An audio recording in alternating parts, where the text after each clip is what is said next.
Salut les amis, aujourd'hui je vais te parler du Tribex SE qui est un trépied qui est sorti récemment par Small Rig en collaboration avec Potato Jet. Je vais aussi le comparer au Tribex original que j'ai ici à ma droite parce que c'est la version light, on va dire la version plus légère, plus compacte, moins chère de cette Tribex. Et je pense que c'est intéressant de les comparer et je pense que tu voudras savoir lequel des deux est le mieux. Alors en termes de poids, ce Tribex pèse 3,7 kg. Il a une tête fluide qui a une capacité de poids maximale de 6 kg et le trépied en soi peut porter jusqu'à 15 kg. Tu peux passer de 23 cm au sol quand tu ouvres les pattes complètement jusqu'à 1,66 m. Je vais l'ouvrir ici pour te montrer ce que ça donne. Voilà, donc tu peux quand même monter assez haut, hein. Je veux dire, c'est pas mal si tu considères que la caméra ou l'appareil photo est dessus. Donc on a quand même une bonne hauteur. Il y a la fameuse poignée pour ouvrir le trépied. Et c'est comme ça que tu le fermes d'ailleurs. Je vais te montrer comment ça marche au cas où tu connais pas ce système. C'est très simple, tu mets ton appareil photo dessus, tu dis voilà, je suis arrivé. Même s'il y a des obstacles, des cailloux, des rochers, le terrain est en pente, ce que tu veux, tu n'as qu'à ouvrir et t'es prêt. Voilà, ton trépied est prêt et tu peux commencer à filmer. Pour ce faire, il y a une poignée ici avec un petit bouton push. Donc tout ce que tu as à faire en fait, c'est tu appuies sur le bouton, tu la lèves, tu l'ouvres et c'est prêt à ouvrir ou à fermer. Ils disent que tu peux aller jusqu'à moins 20 degrés et jusqu'à plus 60 degrés. Alors, je suis allé dans la neige avec, comme tu peux voir sur ces images.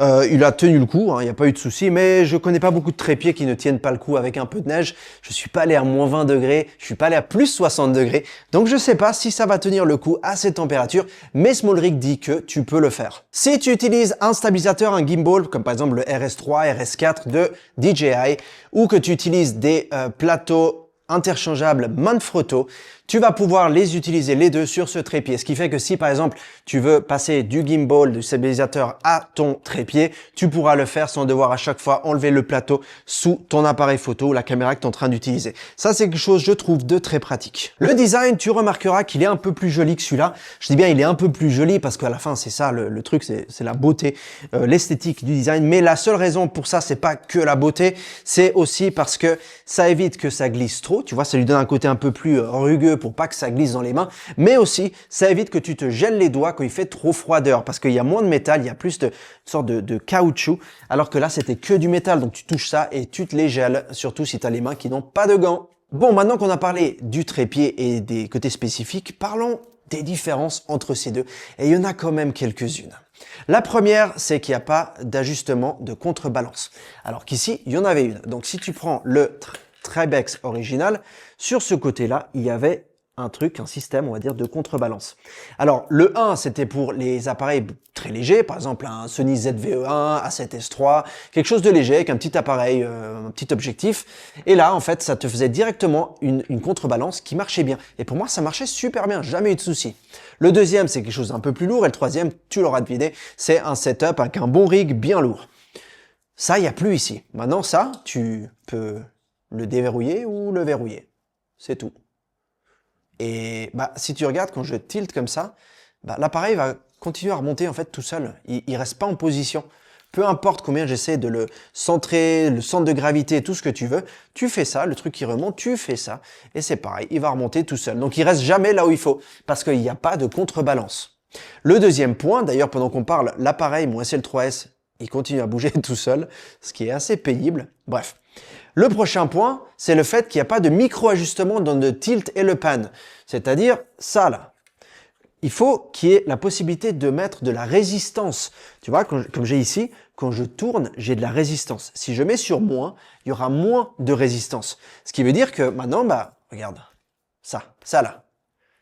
Ça veut pas dire que je vais les mettre comme ça, mon trépied, mais c'est-à-dire que s'il y a de l'action rapide, je peux régler pour que il y ait un minimum de résistance et vite suivre la personne. S'il n'y a pas beaucoup d'action et que je veux que ça aille lentement, je peux faire qu'il y ait de la résistance et aller tout doucement comme ça. Et c'est ça la beauté d'une tête fluide et d'un trépied vidéo. Alors que lui n'en a pas. Lui, tu peux ouvrir ou fermer. C'est tout. Donc tu peux pas régler la résistance. Donc c'est vraiment comme on dit en anglais, du run and gun, quelque chose pour aller très vite et faire les trucs sur le coup. Mais là, c'est vraiment très très run and gun. Donc, il n'y a vraiment aucun ajustement de ce côté-là avec la tête fluide qu'il nous donne. Donc après, si tu prends une autre tête fluide et la remplacer, pourquoi pas, tu vois, tu prends cette tête fluide, ce trépied, bref, mais reste jusqu'à la fin parce qu'il y a d'autres points. Le niveau à bulles. Le Tribex original que j'ai ici avait deux niveaux à bulles. Un sur la tête fluide, comme il a lui, et un sur le trépied en dessus de la poignée là. D'accord. Qu'est-ce que ça veut dire? Ça veut dire que si je monte, et que je monte ça, bah, le niveau à bulles, j'aurais du mal à le voir ici. Hein. Je fais 1m76, 76, pour mes amis qui viennent de France. Et là, bah ouais, j'ai du mal à le voir. Alors que là, j'en ai un juste en dessus de la poignée, donc peu importe la hauteur, je peux toujours le voir, mon niveau à bulles. Là, bah, si je monte, comme je vais te montrer maintenant, je vais là en haut, et ben voilà, je le vois plus mon niveau à bulles. Même si je fais ça, j'ai du mal à le voir droit. Ce qui fait que je ne sais pas si je suis à niveau ou pas. Et si je change la tête fluide et que j'ai plus niveau à bulles, chose que j'ai fait, d'ailleurs j'ai mis la tête fluide d'un trépied photographique, bah là voilà, je vais utiliser la caméra pour savoir si j'étais à niveau. Ce que je trouve un petit peu dommage. Petite parenthèse, une tête pour trépied photographique là-dessus, c'est pas mal du tout. Hein, parce que bah, le système d'ouverture des pattes marche super bien, c'est super rapide. Et par exemple, si tu fais de l'immobilier, du portrait, ce genre de choses, et que tu veux trouver la bonne hauteur, tu la trouves, tu bloques, c'est fini. T'as pas besoin de déverrouiller les pattes, les ouvrir, les fermer, voilà, ça devient, bref, c'est un enfer. Alors que ça, pour ce genre de choses, c'est pas mal du tout. Je ferme la parenthèse.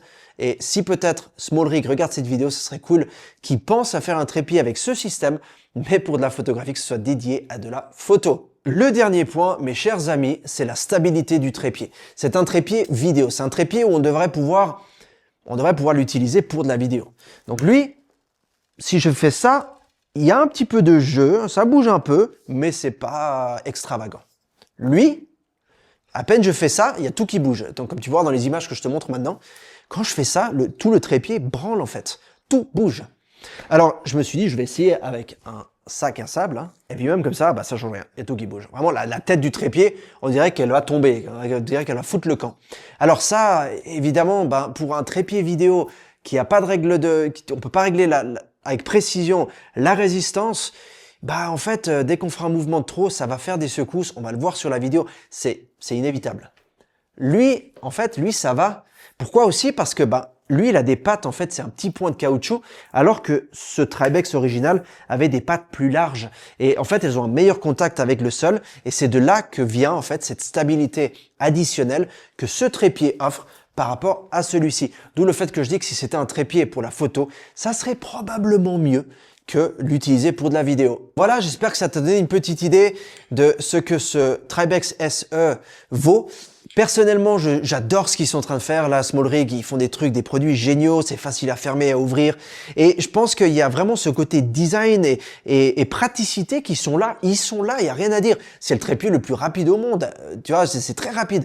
Mais le côté stabilité, qualité de la vidéo, parce qu'à la fin, ce qui compte, c'est vraiment le produit final et c'est la vidéo qu'on filme. Si on a des micro-secousses, il a beau être tout ce qu'on veut au niveau design, bah, il n'a pas fait ce qu'il devait faire. Voilà, j'espère que ça répond à tes questions sur ce petit SE. Si tu as d'autres questions, évidemment, comme d'hab, section des commentaires ci-dessous. Dis-moi si tu l'as déjà acheté, si tu vas l'acheter ou pas. Et n'hésite pas de t'abonner pour ne rater aucune de mes futures vidéos. Garde le sourire et continue à faire des vidéos bien stables. À bientôt. Ciao.